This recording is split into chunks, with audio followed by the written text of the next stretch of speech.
Bonjour à tous, nous sommes réunis ce matin pour célébrer notre Dieu, nous sommes réunis ce matin pour vivre notre communion fraternelle, nous sommes réunis ce matin pour écouter la parole de Dieu. Et ces temps de notre Église, nous sommes dans une série intitulée « Les uns les autres ». On prend différents passages de la Bible qui nous invitent à faire différentes choses les uns pour les autres. On a déjà parlé de s'aimer les uns les autres, de prier les uns pour les autres, de s'encourager les uns pour les autres. Et ce matin, nous allons parler de se réconforter les uns les autres ou se consoler les uns les autres. C'est la même idée. Et si la Bible nous invite à nous consoler les uns les autres, eh bien c'est qu'il y a besoin de consolation. Il y a des moments où on a besoin de réconfort, où on vit des choses difficiles. Un enfant qui a trébuché, est tombé et s'est fait mal, a besoin qu'on le prenne dans les bras, qu'on lui montre de l'amour et qu'on lui dise que ça va continuer. Mais en tant qu'adulte, on a aussi besoin de réconfort et de consolation. Face à la perte d'un travail, face à un espoir déçu, une déception amoureuse, face à un décès, face à différentes difficultés de la vie, on peut avoir besoin d'être réconforté, d'avoir une parole qui fait du bien, qui nous encourage à continuer. Et je suis un peu intimidé par rapport à ce thème, parce que je crois que malheureusement, je suis meilleur pour expliquer la parole de Dieu que pour consoler. Ce n'est pas forcément mon premier don, mais que Dieu nous vienne en aide pour pouvoir consoler et que sa parole nous y aide et nous y encourage. Nous allons lire deux textes, un qui contient cette exhortation à nous consoler les uns les autres et un qui nous montre que Dieu lui-même est consolateur, que Dieu lui-même est celui qui donne du réconfort. Lisons dans la première lettre aux Thessaloniciens, au chapitre 4, les versets 13 à 18. Et vous retrouvez les textes bibliques sur le memento qui est disponible à l'entrée. Frères et sœurs, nous désirons que vous connaissiez la vérité au sujet de ceux qui sont morts, afin que vous ne soyez pas tristes de la même manière que les autres, ceux qui n'ont pas d'espérance. Nous croyons que Jésus-Christ est mort et qu'il est ressuscité d'entre les morts.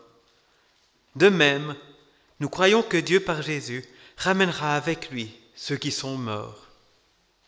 Voici en effet ce que nous déclarons d'après une parole du Seigneur. Ceux d'entre nous qui seront encore en vie quand le Seigneur viendra ne seront pas avantagés par rapport à ceux qui seront morts. Un signal donné à la voix de l'archange et au son de la trompette de Dieu, le Seigneur lui-même descendra du ciel. Les personnes qui sont mortes, unies à Christ, se relèveront les premières. Ensuite, nous qui serons encore en vie à ce moment-là, nous serons enlevés avec eux au travers des nuages pour rencontrer le Seigneur dans les airs. Et ainsi, nous serons toujours avec le Seigneur. Réconfortez-vous donc les uns les autres par ces paroles. Dans la deuxième lettre de Paul aux Corinthiens, au chapitre 1, les versets 3 à 7. Bénissons Dieu, le Père de notre Seigneur Jésus-Christ, le Père riche en bonté, le Dieu qui accorde le réconfort en toute occasion. Il nous console dans toutes nos détresses, afin que nous puissions réconforter ceux qui passent par toutes sortes de détresses, en leur apportant la consolation que nous avons nous-mêmes reçue de Dieu. En effet, de même que nos souffrances en union avec le Christ sont très grandes, de même nous recevons aussi du Christ un très grand réconfort. Si nous sommes dans la détresse, c'est pour votre réconfort et pour votre salut. Et si nous sommes réconfortés, c'est pour que vous receviez la consolation qui vous fera supporter avec persévérance les mêmes souffrances que nous endurons. Ainsi, nous avons un ferme espoir à votre sujet, car nous le savons, comme vous avez part à nos souffrances, vous avez aussi part au réconfort qui nous est accordé.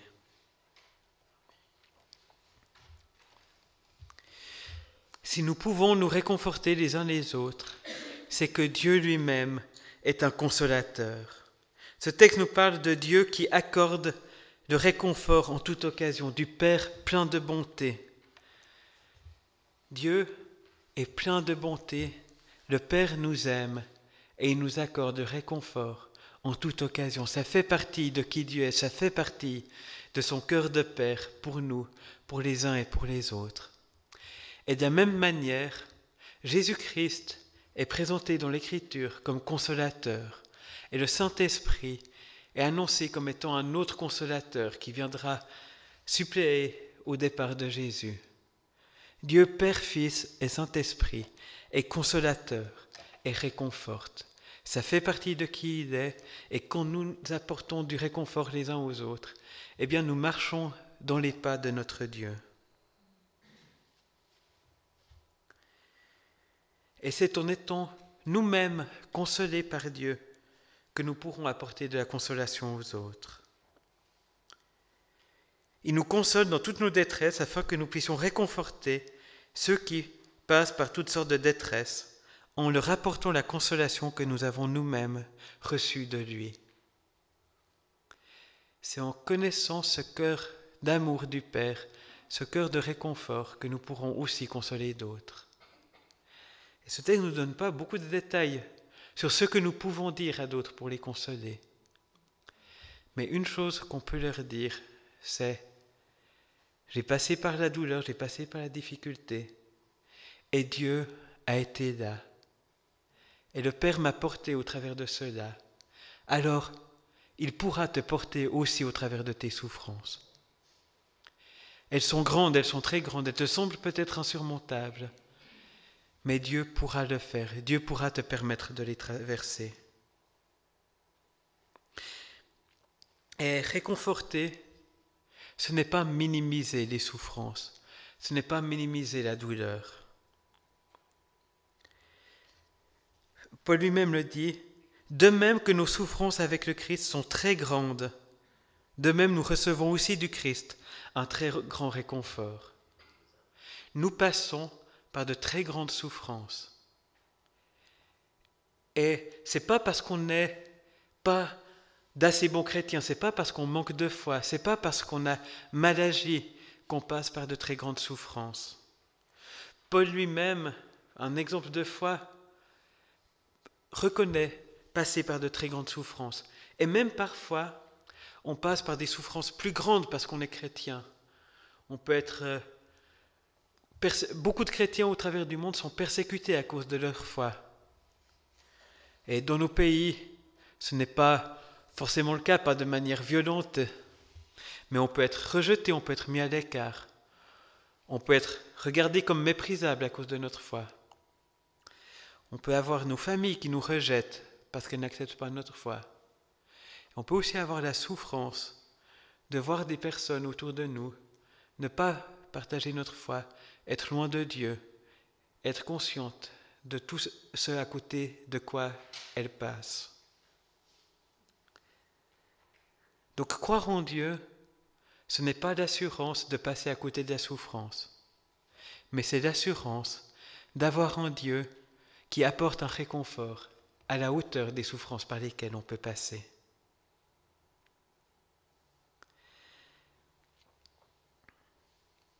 Et une autre source de réconfort que nous trouvons en Dieu, Paul parle de nos souffrances en union avec le Christ. Christ lui-même a souffert pour nous. Christ lui-même, le Fils éternel de Dieu, n'a pas fui la souffrance, mais il est venu l'affronter. Il est venu l'affronter pour nous et pour notre salut.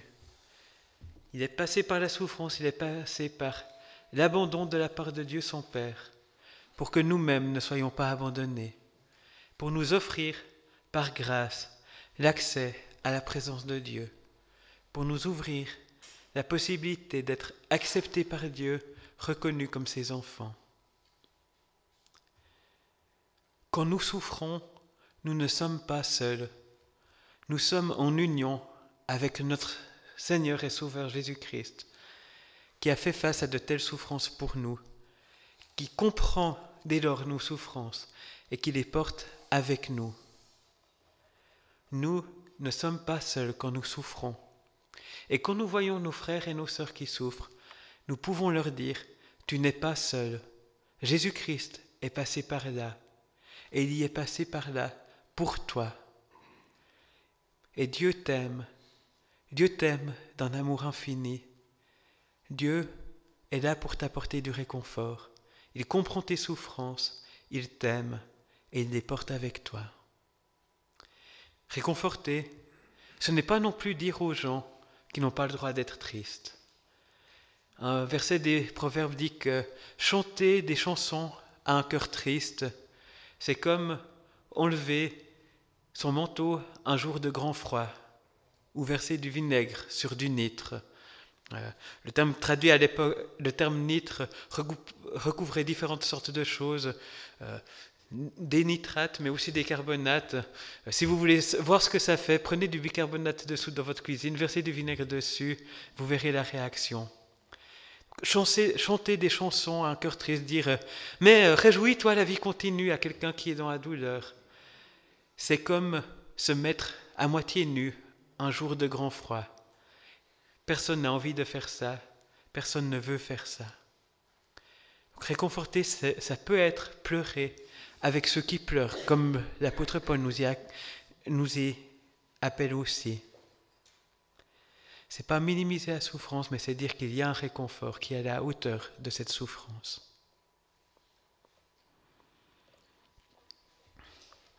Et dans le texte des Thessaloniciens, Paul parle plus spécifiquement du réconfort par rapport au décès de quelqu'un. « Frères et sœurs, nous désirons que vous connaissiez la vérité au sujet de ceux qui sont morts, afin que vous ne soyez pas tristes de la même manière que les autres, ceux qui n'ont pas d'espérance. Nous croyons que Jésus est mort et qu'il est ressuscité d'entre les morts. De même, nous croyons que Dieu, par Jésus, ramènera avec lui ceux qui sont morts. Jésus est mort, il est ressuscité d'entre les morts, il a remporté la victoire sur la mort. » Face au décès d'un frère, d'une sœur croyant, nous pouvons être tristes parce que nous sommes séparés d'eux pour le reste de notre vie sur terre. Et c'est un deuil et c'est une séparation. Mais nous ne sommes pas tristes de la même manière que les autres, ceux qui n'ont pas d'espérance, ceux pour qui cette vie est la fin de tout. Parce que Jésus-Christ a vaincu la mort et que par la foi en lui, nous avons l'assurance de la vie éternelle et de retrouver tous ceux qui ont reçu par la foi cette même espérance et ce même salut. Et on voit dans cette lettre que les Thessaloniciens avaient un souci peut-être encore plus particulier que le décès d'un frère, d'une sœur chrétienne. On voit qu'ils attendaient le retour de Jésus pour très bientôt. Et ils se demandaient, mais mince, ces personnes qui sont mortes alors que Jésus n'est pas encore revenu, est-ce qu'elles vont manquer son retour ? Est-ce qu'elles vont passer à côté de cette espérance de voir Christ revenir ? Est-ce qu'en quittant cette terre par leur décès, elles ont manqué l'accomplissement de notre espérance ? Et c'est pour ça que Paul élabore quelque peu sur le retour du Christ. Et il dit, non, ils ne vont rien manquer. Ils vont ressusciter. Et après leur résurrection, Jésus-Christ va revenir et on sera tous ensemble, ceux qui sont déjà morts, ceux qui seront encore vivants, pour accueillir le Seigneur Jésus-Christ et pour entrer ensemble dans la vie éternelle. Et ainsi nous serons toujours avec le Seigneur. Au cœur de l'espérance chrétienne, il y a de vivre dans la présence de Dieu, dans la présence de Jésus-Christ, pour toujours. Et c'est la même chose pour ceux qui seront morts et ceux qui seront encore en vie au jour du retour de Jésus-Christ. Et nous sommes appelés à nous réconforter par ces paroles, de savoir que nous serons pour toujours avec le Christ. Maintenant, quand on dit ces choses, il y a une question difficile qui se pose. Ce serait beaucoup plus facile de ne pas l'aborder, mais je crois qu'elle est à l'arrière de la tête de beaucoup de personnes quand on parle de cela. Mais c'est quel réconfort on peut avoir pour les personnes qui n'ont pas mis leur foi en Jésus-Christ, qui ne partagent pas cette espérance. Quel réconfort quand quelqu'un meurt et qu'on n'a aucune assurance qu'il vive la vie éternelle, quand on n'a aucune assurance de le retrouver. Et une réponse trop facile à cette question, c'est de dire « mais on ira tous au paradis », c'est de dire « tout le monde sera sauvé, tout le monde vivra l'éternité avec Dieu, alors il n'y a pas de souci à se faire ». C'est facile, c'est réconfortant, mais l'Écriture ne nous permet pas d'affirmer cela. L'Écriture nous parle de personnes qui seront sauvées par la foi en Christ et de personnes qui seront sous le jugement de Dieu, qui seront rejetées loin de sa présence, de personnes qui n'ont pas voulu vivre avec Dieu et qui, du coup, ne vivront pas avec Dieu.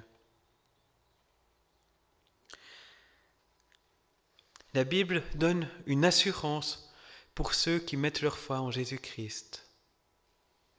Mais nous ne sommes pas censés donner une assurance trop facile, une assurance que la parole de Dieu ne donne pas.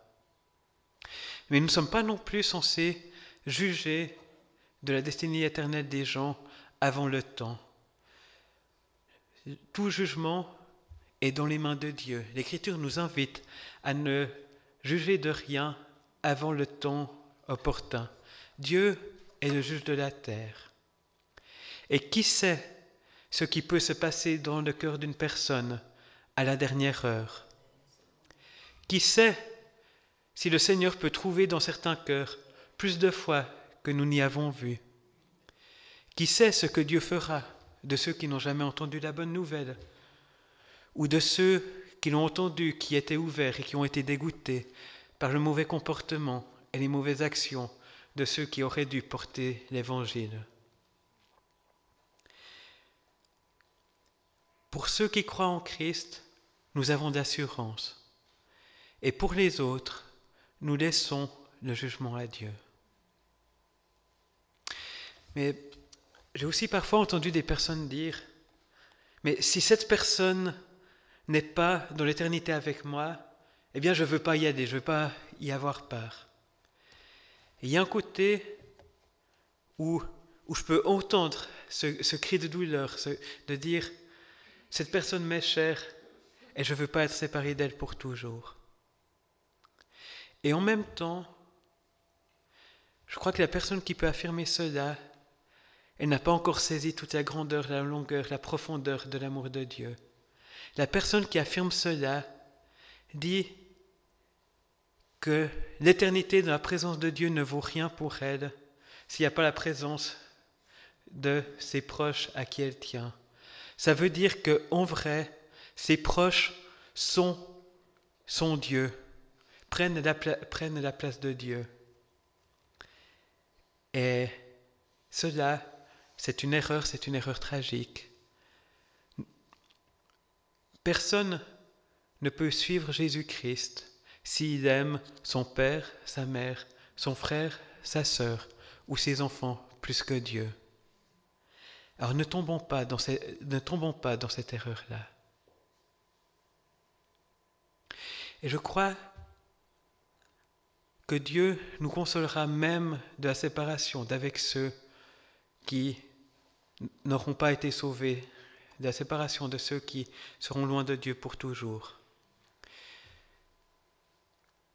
Nous sommes attachés à des personnes sur cette terre. C'est normal, c'est naturel. Et nous sommes appelés à les aimer. Mais il faut aussi prendre la perspective de l'éternité. Et dans l'éternité, nous aurons une éternité à passer avec tous les sauvés, avec toute l'Église, tous les croyants de tous les temps. Et nous pourrons être proches d'eux d'une manière impossible sur cette terre, parce qu'on ne sera plus séparés par les malentendus, par le péché, par notre égoïsme, par tout ce qui pourrit nos relations sur cette terre. Nous aurons infiniment plus de personnes, infiniment plus proches que tous ceux qu'on aura connus sur cette terre. Je vais prendre une analogie. Quand j'étais petit, j'avais un ami dans notre église que je considérais comme mon meilleur ami, en tout cas un de mes meilleurs amis. Et j'étais content de le connaître et de vivre avec lui. Et puis quand j'avais 5, 6 ou 7 ans, je ne suis pas très sûr, sa famille a déménagé ailleurs. On ne s'est plus vus, je crois qu'on les a revus une fois depuis là. Et j'étais triste de pas le voir. Et le petit Jean-René de 5, 6 ou 7 ans aurait voulu de tout cœur que cet ami Damien fasse encore partie de sa vie. Mais aujourd'hui, Jean-René de bientôt 40 ans a connu beaucoup d'autres personnes, a établi beaucoup d'autres liens. Et finalement, je me demande, mais qu'est-ce que je connaissais vraiment de cet ami Damien ? Je suis beaucoup plus proche de tant d'autres personnes que j'ai connues entre-temps. Et de la même manière, chacune des personnes avec qui nous passerons l'éternité sera infiniment plus proche, même du conjoint avec qui on aurait vécu 70 ans de mariage heureux, même d'un frère jumeau avec qui on aurait partagé 90 ans d'existence. Et autant nos proches sont importants pour nous aujourd'hui, autant on veut qu'ils fassent partie de la suite de notre existence, autant on supplie Dieu avec des larmes de les apporter, de les amener à la fois, de les amener à vivre dans cette vie éternelle, de les amener à recevoir le salut, autant on les exhorte à être réconciliés avec Dieu, autant je crois avec confiance que même leur absence ne gâchera pas notre éternité, que même cette tragédie de les voir s'égarer loin de Dieu, Dieu nous en consolera. Dieu nous affirme qu'il effacera toute larme de nos yeux, et même les larmes qu'on verse pour nos proches qui s'égarent, eh bien Dieu les essuiera de nos yeux. Nous serons toujours avec le Seigneur. Réconfortez-vous donc les uns les autres par ces paroles. Réconfortons-nous par la perspective de l'éternité, par la perspective d'être unis à Christ pour toujours, d'être dans sa présence, de recevoir son amour, d'être réunis aux croyants de tous les âges, aux croyants de tous les siècles, de partager la présence de Dieu, sans filtre, sans honte, sans crainte. Dieu essuiera toute larme de nos yeux.